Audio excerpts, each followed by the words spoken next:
तो ये है हमारा platform propftx.com। We are like a market place. हम क्या करते हैं, जो आपने बोली चीज उसकी एक एसपीवी बनाते हैं। थोड़ा लिक्विडिटी के बारे में बताइए। Liquidity, how do they sell it? अपना टोकन कोई भी कभी भी हमारे प्लेटफॉर्म पे लिस्ट करके वो बेच सकता है। जनरली इस तरह के जो मॉडल होते हैं उसमें सबसे बड़ा जो सवाल वो है विश्वास का। रियल एस्टेट रोज बिकती नहीं है, इट टेक्स टाइम। मुझे लगता है कि ये क्योंकि थोड़ा कॉम्प्लिकेटेड टॉपिक है। नमस्कार। तो शार्क टैंक में प्रॉप एफटीएक्स को फंडिंग नहीं मिलना भी नहीं चाहिए था। भारत में आप जब भी एचएनआई को पिच करेंगे कि आम आदमी किसी तरीके से पैसा बना सकता है, वो भी रियल एस्टेट के अंदर, और आप उस पूरे कॉन्सेप्ट को फंडिंग कराने जाएंगे एक अलग सेगमेंट के लोगों के साथ, वो नहीं होगा। आप जो प्रॉपटेक फर्म बनाना चाह रहे हैं उसमें आप छोटे छोटे टिकट साइज में आम आदमी से पैसा लेना चाह रहे हैं। पहले तो आम आदमी से पैसा लेना, इसमें लीगल कॉम्प्लिकेशंस बहुत ज़्यादा हैं। आप बेसिकली एक प्राइवेट लिमिटेड कंपनी बना रहे हैं या एलएलपी बना रहे हैं जिसके अंदर आप लोगों को पार्टनर बना रहे हैं। एक्चुअल लीगल डेप्थ में जाएंगे तो ये अलाउड ही नहीं है, पॉसिबल ही नहीं है। लीगली जब आप डेप्थ में जाएंगे आपको पता चलेगा ये प्राइवेट प्लेसमेंट के अंडर आता है। प्राइवेट प्लेसमेंट पब्लिकली आप कर भी नहीं सकते। इसके सेबी के बहुत सारे रूल्स हैं जिसको आपको फॉलो करना होता है। तो it is not going to be easy unless it is SM REIT, small medium REIT, जो सेबी ने लॉन्च किया है। यदि आप उसके थ्रू कर रहे हैं तो ये पॉसिबल है। अब फंडिंग आप जब लेने गए, कुछ कोर मुद्दे थे शार्क टैंक के अंदर, मैं उनको एड्रेस करना चाहता हूँ। हमारे यहाँ फाइनेंशियल एजुकेशन की बहुत कमी है। हम रियल एस्टेट इन्वेस्टमेंट को आज भी इक्विटी मार्केट से कंपेयर करते हैं, जो कि बिल्कुल गलत है। रियल एस्टेट इन्वेस्टमेंट ना तो ट्रेडिंग के लिए होता है, ना क्विक मनी बनाने के लिए होता है, ना ही एफ&ओ की तरह सट्टा है। आप किसी भी एचएनआई के साथ बैठेंगे या वेल्थ मैनेजर के साथ बैठेंगे, इन्वेस्टमेंट मैनेजर के साथ बैठेंगे, तो वो आपको एक बेसिक चीज समझाएगा कि आपको आपके पैसे का डाइवर्सिफिकेशन करना होता है। आप कुछ पैसा स्टॉक्स में लगाइए, कुछ इक्विटी म्यूचुअल फंड में लगाइए, कुछ डेट फंड में लगाइए, कुछ आप एफडी में रखिए, कुछ आप सोने में रखिए और कुछ पैसा आप रियल एस्टेट में रखिए। हमारे यहाँ जब भी इन्वेस्टमेंट डिस्कशन चालू होता है रियल एस्टेट में, उससे फटाफट हम इक्विटी से कंपेयर करते हैं। इक्विटी में इतना रिटर्न आया, वहाँ पर लिक्विडिटी है, हमारे यहाँ रियल एस्टेट में नहीं है। सर, आपको ये डाइवर्सिफाई करना है। और जब रियल एस्टेट इन्वेस्टमेंट की बात आती है तो एक ऐसी एसेट क्लास है जो विद टाइम धीरे धीरे बढ़ती है और बढ़ते बढ़ते कभी कभी बहुत भी बढ़ जाती है, लेकिन ये एक सेफ इन्वेस्टमेंट है। इक्विटी में investment is subject to market risk, वहां पे कोई कोर एसेट नहीं है, ठीक है। वो एक अलग तरह का इन्वेस्टमेंट है जिसमें आप बहुत ज्यादा तेजी मद्दी कर सकते हैं, जबकि वहां भी अच्छे इन्वेस्टर्स बोलते हैं कि आप लॉन्ग टर्म के लिए होल्ड करिए। रियल एस्टेट का इन्वेस्टमेंट, एसेट का इन्वेस्टमेंट, नंबर 1 इन्वेस्टमेंट जो आपको सबसे पहला करना चाहिए वो करना चाहिए अपना घर बनाने के लिए। अगर आप रियल एस्टेट में इन्वेस्टमेंट करने जा रहे हो और आपका घर भी नहीं है, खास करके youth from 30 to 45 year age, पहला इन्वेस्टमेंट आपको करना चाहिए घर के अंदर। घर बनाइए, अपना सिक्योरिटी अश्योर करिए। जब आप 40, 45, 50 के हो जाएंगे, क्या आपके पास घर है, और उसको आप इन्वेस्टमेंट भी मत मानिए, उसको सिक्योरिटी मानिए। रियल एस्टेट में पहला पैसा आप वो लगाइए। फिर आपके पास अगर एक्सेस पैसा आता है तो हमें रेंटल यील्ड वाली एसेट्स बनानी होती हैं। अब रेंटल यील्ड वाली एसेट्स बनाने का मतलब होता है हम ऐसी प्रॉपर्टी खरीदें तो जीवन भर हमें कुछ रेंटल देते जाए और थोड़ी थोड़ी अप्रिशिएट भी होती जाए। यहीं से शायद ये फ्रैक्शनल रियल एस्टेट इन्वेस्टमेंट का कॉन्सेप्ट स्टार्ट हुआ कि एसेट तो वैसे भी लोग बना ही लेते हैं, जो लोग समझदार हैं वो बिल्कुल बनाते हैं और रेंटल यील्ड वाली बनाते हैं, चाहे वो अपने घर के बाद छोटा सा फ्लैट लेके उसे रेंट पे लगा दें या एक घर खरीद लें। लेकिन फ्रैक्शनल रियल एस्टेट इन्वेस्टमेंट का पहला कॉन्सेप्ट ये था कि बड़ी एसेट्स 100 करोड़, 200 करोड़, 500 करोड़, जो बड़ी एसेट में हम पैसा लगा और वहां से हमें रेंटल यील्ड मिले। लेकिन आप समझिए, एक घर में पैसा लगा के अगर मैं रेंटल यील्ड कमा सकता हूं जो पूरा मेरा है, तो मैं फ्रैक्शनल में पैसा क्यों लगाऊंगा जो 500 करोड़ का है, जहां पर भी मुझे रेंटल यील्ड आने वाली है। डिफरेंस ये था कि बड़े प्रोजेक्ट में 100, 200, 500 करोड़ के प्रोजेक्ट में हमें एप्रिसिएशन ज्यादा मिलेगा, रेंटल यील्ड तो मिलेगी ही, लेकिन एप्रिसिएशन ज्यादा मिलेगा, क्योंकि बड़े प्रोजेक्ट में शायद जमीन हमने सस्ती खरीदी है, बनते बनते एप्रिसिएशन आएगा, एंड यूजर जो लेगा अगर हम बेचेंगे तो वो appreciation plus rental is a plus plus. हो क्या रहा है हमारे देश में, सोच अच्छी थी, एग्जीक्यूशन गलत हो गया। टीयर 1 सिटी के अंदर जितने भी fractional real estate investment companies आई, उन सब ने बनाया म्यूचुअल फंड, और वो पैसा उठा के हमने दिया बिल्डर को। कब? जब बिल्डिंग कंप्लीट हो जाती है और रेंट पर पैसा आता है। अब वो जो रेंटल यील्ड है वो तो 8% ही है। ये HNI के लिए, बड़े बड़े पेंशन फंड्स के लिए अच्छा है जो सिर्फ इन्फ्लेशन को बीट करना चाहते हैं और रेंटल यील्ड से अपना सिर्फ कैपिटल सेव कर रहे हैं। और इन्फ्लेशन अगर 6% है, 5.5%, उससे ज्यादा हमें थोड़ा सा आ जाए, बड़े फंड के पास में ज्यादा पैसा है, उन्हें कैपिटल सेफ रखना है और पैसे का डिटोरेशन ना हो, इसलिए इन्फ्लेशन को बीट करना है। इसीलिए हमारे ऑलरेडी रीट एग्जिट करती है। जैसे एम्बेसी पार्क हो गया तो 5,000 करोड़ का रीट है, उसमें इन्वेस्टर आते हैं 100 करोड़, 400 करोड़, 500 करोड़ का इन्वेस्टमेंट करने। तो फिर इसमें आम आदमी का प्रश्न कहाँ है? आम आदमी के लिए तो ये कोई असेट क्लास हुआ ही नहीं। आप 5 लाख, 50 लाख, 1 करोड़ रुपए भी लेके चले जाएंगे तो उससे आपको फायदा क्या होना है? आपको एप्रिसिएशन तो मिलना नहीं है और आपके इतना पैसा भी नहीं है कि आप उसको ऐसी जगह इन्वेस्टमेंट करें कि आपको सिर्फ 6-7%, 8% का रिटर्न आए। तो उससे अच्छा तो आप FD में डाल दें या फिर वापस म्यूचुअल फंड में ही डाल दें। तो फ्रैक्शनल रियल एस्टेट इन्वेस्टमेंट थोड़ा सा एग्जीक्यूशन गलत हो रहा है हमारे हिसाब से, माइक्रोमिटी के हिसाब से। Tier 2 सिटीज, Tier 3 सिटीज जहां जमीन आज भी सस्ती है, जहां पर कच्ची जमीन लेकर प्रोजेक्ट बनाने में जो एप्रिसिएशन आने वाला है, क्योंकि जमीन 60% Tier 1 सिटी से सस्ती है, वहां पर बड़े प्रोजेक्ट में आपका इन्वेस्टमेंट आना चाहिए। लेकिन कच्ची जमीन again is a risk, we all know it, कि अगर कच्ची जमीन में पैसा लगाया है तो वो लीगल कॉम्प्लिकेशन, कब बनेगा, कब बिकेगा। Tier 2, Tier 3 सिटी में धीरे बिकता है, Tier 1 सिटी में जल्दी बिक जाता है। तो इस पे भी एक क्लैरिटी ले लेते हैं। देखिए, Tier 1 सिटी में नो डाउट चीजें जल्दी बिकती है, लेकिन सिर्फ ग्रेड ए डेवलपर की। जो ग्रेड ए डेवलपर है वो मे भी 6 महीने में सब बेच देता है, तो आपको एक एप्रिसिएशन मिल सकता है 15, 20, 18%, लेकिन वो डेवलपर बिल्डर का मार्जिन है, वो आपको नहीं मिलेगा।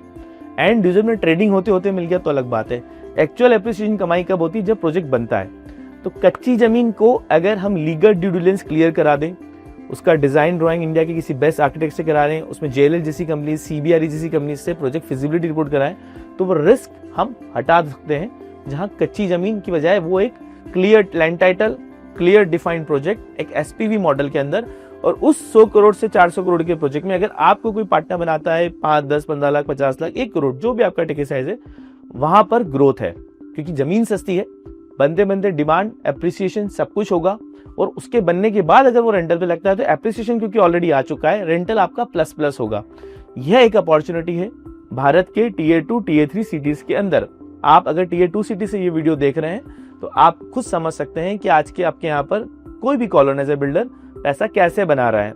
JV/JD मॉडल होता है, किसान से वो JV कर लेते हैं और बनाते बनाते उसमें जो एप्रिसिएशन था वो पूरा ले लेते हैं। कई बार इसको प्री लॉन्चिंग करके बड़े बड़े इन्वेस्टर प्री लॉन्च में आ जाते हैं, लेकिन आम आदमी जिसके पास 10, 15, 20, 25 लाख है, वो तब भी एक प्लॉट भी उस प्री लॉन्चिंग में खरीद नहीं पाता है। यहाँ पर फ्रैक्शनल रियल एस्टेट इन्वेस्टमेंट का बहुत स्कोप है, क्योंकि आप एक बड़े प्रोजेक्ट में जहां आप एक प्लॉट भी नहीं खरीद सकते 50 लाख या 1 करोड़ रुपए से या 10 लाख रुपए से, वहां आप उस प्रोजेक्ट के पार्टनर बन सकते हैं। लेकिन इसमें एक रिस्क और है। ये पूरा फ्रैक्शनल रियल एस्टेट इन्वेस्टमेंट का जो कॉन्सेप्ट है, इसको मैनेज कौन कर रहा है? अब आप बोलेंगे Tier 1 सिटी में तो बड़ी अच्छी अच्छी बड़ी ब्रांड्स है, बड़ी कंपनीज है, उसमें इन्वेस्टर्स हैं, लेकिन क्या उनका स्किन इन द गेम है? स्किन इन द गेम मतलब उस 100 करोड़ के प्रोजेक्ट में क्या वो जो फंड मैनेजर है उस कंपनी के अंदर, या वो CEO है, या जो फाउंडर है, क्या उन्होंने अपना पैसा लगाया है? अभी तक फ्रैक्शनल में ये प्रॉब्लम नंबर 2 है। सभी लोग म्यूचुअल फंड बना के रखा है, सब लोग अब से पैसा इकट्ठा करते हैं, बिल्डर को दे देते हैं, अपना 2-2.5% कमीशन लेके बाहर हो जाते हैं। अच्छी बात है, आपने अच्छे ग्रेड ए बिल्डर को ही पैसा दिया है, आपको रेंटल आएगा लेकिन एप्रिसिएशन आएगा नहीं, और इनका स्टेक कुछ नहीं। तो 3 साल बाद, 2 साल बाद या 5 साल बाद आपको जब अपना कैपिटल वापस मांगेंगे, वहां प्रॉब्लम फंसेगी कि अब इसको खरीदेगा कौन। क्योंकि शार्क टैंक में जजेस ने पूछा भी कि ये तो बड़ा डिपेंडेंट है कि सेकेंडरी शेयर सेल कौन खरीदेगा। कोई नहीं खरीदेगा Tier 1 सिटी के अंदर, क्योंकि ऑलरेडी आपने बनी बनाई बिल्डिंग में लिया था, एप्रिशिएटेड बिल्डिंग में लिया था, तो अब कैपिटल तो कोई आपको देने से रहा। तो इसका सॉल्यूशन अगेन Tier 2 सिटी में, जो हम कह रहे हैं, जमीन बनते बनते जो प्रोजेक्ट में एप्रिशिएशन आएगा, आपको अगर डे 1 पे एंट्री मिलती है उस फ्रैक्शन में, प्लस जो फंड मैनेजर है, जो कंपनी है, उसका खुद का पैसा वहां लगा होना चाहिए, और वो लास्ट तक आपके साथ में लॉक्ड इन रहना चाहिए जब तक कि वो सेल आउट होकर आपको ना मिले। यहीं पे माइक्रोमिटी ने जो कॉन्सेप्ट बनाया है को इन्वेस्टमेंट मॉडल, उसमें हमने यही कहा है जमीन खरीदने का पूरा पैसा माइक्रोमिटी लगाएगा, legal due diligence clearance third party जैसे IC यूनिवर्सल लीगल से हम लोग करवाते हैं, हम करवाएंगे, JLL जैसी कंपनी से हम प्रोजेक्ट फिजिबिलिटी रिपोर्ट करवाएंगे, इंडिया के बेस्ट आर्किटेक्ट जैसे Sanjay Puri ji, best structure engineer, landscape firms को हम हायर करेंगे तो प्रोजेक्ट में वैल्यू अप्रिशिएशन आएगा। जमीन का वैल्यूएशन तो अपने आप बढ़ना ही है क्योंकि जमीन ऑलरेडी सस्ती है, प्लस जो वैल्यू एडिशन हम कर रहे हैं, जिस तरह के प्रोजेक्ट्स हम बना रहे हैं वहां पर वैल्यू अप्रिसिएशन ज्यादा होगा, रिसर्च बेस्ड होगा, क्लियर टाइटल के साथ में होगा। और टीयर 2 सिटी में ब्रांड्स हैं ही नहीं। आप किसी भी बड़े बिल्डर बड़ा ब्रांड देखेंगे टीयर 2 सिटी में आज भी वो नहीं आए। इक्का दुक्का प्रोजेक्ट में भी उन्होंने करे हो बट फुल फ्लेज नहीं आए हैं और डिमांड बढ़ रही है। तो अगर आप फ्रैक्शनल रियल एस्टेट इन्वेस्टमेंट करना चाहते हैं तो आपको को इन्वेस्टमेंट जैसे मॉडल सोचने पड़ेंगे। आपको ऐसी कंपनीज ढूंढनी पड़ेगी जो स्वयं अपना पैसा भी as a skin in the game उन प्रोजेक्ट में इन्वेस्टमेंट करने को रेडी है। आपको प्रेफरेंस शेयर दें। प्रेफरेंस शेयर का मतलब पैसा आपका भी लगेगा लेकिन जब भी कुछ बिकेगा तो पहला पैसा आपको मिलेगा। ये गारंटी, ये surety in writing, in legal terms आपको प्राइवेट प्लेसमेंट में मिलती है। आपको ये प्रश्न पूछने चाहिए।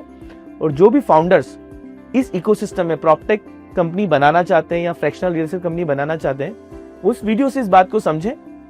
टीयर 1 सिटी में म्यूचुअल फंड बनाने से आपका अपसाइड प्रॉब्लमेटिक होने वाला है। शार्क टैंक में जो जजेस बोल रहे हैं वो प्रॉब्लम्स आपको आएंगी। सेकेंडरी शेयर सेल इतना आसान नहीं है, खास करके अगर आप वैल्यू ऑलरेडी अप्रिशिएटेड असेट्स में लगा रहे हैं। तो आप समझिए भारत में कई सिटी है टीयर 2 सिटी, कम से कम 12 से 15 टीयर 2 सिटी ऐसी हैं जो ग्रीन फील्ड है। आप यहाँ आइए, आप वहाँ बनाइए। वहाँ पर आज भी कोई ब्रांड नहीं है, कोई प्रोसेस नहीं है, ट्रस्ट एट लोएस्ट लेवल है रियल एस्टेट के अंदर। आप उसका फायदा उठाइए। इन प्रॉब्लम्स को हम नकार नहीं सकते कि रियल एस्टेट प्रॉब्लमेटिक नहीं है। रियल एस्टेट में ट्रस्ट नहीं है, हाँ नहीं है। रियल एस्टेट के अंदर प्लानिंग सिर्फ बड़ी कंपनीज कर पाती है, सच बात है, क्योंकि पैसा लगता है ऐसा कैपिटल इंटेंसिव गेम। लेकिन यही आपके लिए अपॉर्चुनिटी है। जब आप टीयर 2 टीयर 3 सिटी में आएंगे आपको जमीन मालिक ऐसे बहुत सारे मिलेंगे जो अच्छा काम करना चाहते हैं अपनी जमीन के अंदर, अच्छा डेवलपमेंट करना चाहते हैं, अच्छा कंस्ट्रक्शन करना चाहते हैं, लेकिन वहां पे गैप है। तो आप सिर्फ फंड इकट्ठा करके बिल्डर को मत दीजिए, आप स्ट्रक्चर बनाइए जहां पे पूरा मैनेजमेंट जमीन का डे 1 से आपके हाथ में हो। आप बिल्डर इंट्रोड्यूस कर सकते हैं अच्छे, आप फ्रैक्शनल में पैसा ले सकते हैं, लेकिन उसे सिर्फ म्यूचुअल फंड मत बनाइए। थोड़ा कैपिटल इन्वेस्टमेंट आप अपना भी करिए, चाहे वो फंड रेस करके टीयर 1 सिटी से लेकर आए, लेकिन वो इक्विटी इन्वेस्टर को भी उतना ही फायदा होगा जितना फ्रैक्शनल में आम आदमी को हो रहा है। सिर्फ आपको थोड़ा स्टे लॉन्ग करना है। एक मॉडल हमने माइक्रोमिट्टी में बनाया है, सक्सेसफुली इंदौर में मैंने इसे इंप्लीमेंट भी किया है। और यदि आप अगेन प्रॉपटेक फाउंडर हैं, आप सही दिशा में हैं, सेक्टर बहुत आगे जाएगा। इस सेक्टर में प्रोफेशनल्स की कमी है, अच्छे लोगों की कमी है, यंगस्टर्स की कमी है। तो अगर आप प्रॉपटेक फाउंडर हैं, यंग हैं, काम करना चाहते हैं, प्रॉपटेक को आगे बढ़ाइए, टेक्नोलॉजी को यूज करिए, ट्रांसपेरेंसी क्रिएट करिए। टीयर 1 सिटी में अगर आप बैठे हैं तो आपको बहुत सारा कैपिटल फंड मैनेजर्स का एक्सेस है, आप उसे यूज करिए, लेकिन कन्विंस करिए कि इंडिया, भारत 7 सिटी के बाहर भी है, अपॉर्चुनिटी वहां भी बहुत है। और मैंने टीयर 3 सिटी और गांव में अभी ज्यादा आपको एक्सपेंशन मोड और लोगों की मेंटेलिटी बताई नहीं है, लेकिन यदि आप आएंगे गांव में आपको किसान पलक पावड़े बिछाकर बुला रहा है कि आप मेरी जमीन पे आइए, कुछ अच्छा काम करिए। आप गुरुकुल बना सकते हैं, आप छोटे हॉस्पिटल्स बना सकते हैं, आप मेडिकल सेंटर्स क्रिएट कर सकते हैं, काफी सारी है। सिर्फ वेयर हाउसिंग या कमर्शियल बिल्डिंग ही रियल एस्टेट नहीं है। Real estate is everything. जो भी जमीन पर हो रहा है, चाहे वो हॉर्टिकल्चर भी हो, वह भी गांव में रियल एस्टेट ही है। जमीन आपको बहुत अच्छे दामों पे, सस्ते दामों पे, कई बार आपको पैसा लगाना भी नहीं पड़ता, जमीन मालिक आपके साथ खड़ा है। टीयर 2 टीयर 3 सिटी में ध्यान रखिए। आइए, आपको अगली बार शार्क टैंक पे जाने की जरूरत नहीं पड़ेगी। धन्यवाद। Micromitti is India's leading PropTech company, revolutionizing real estate investments.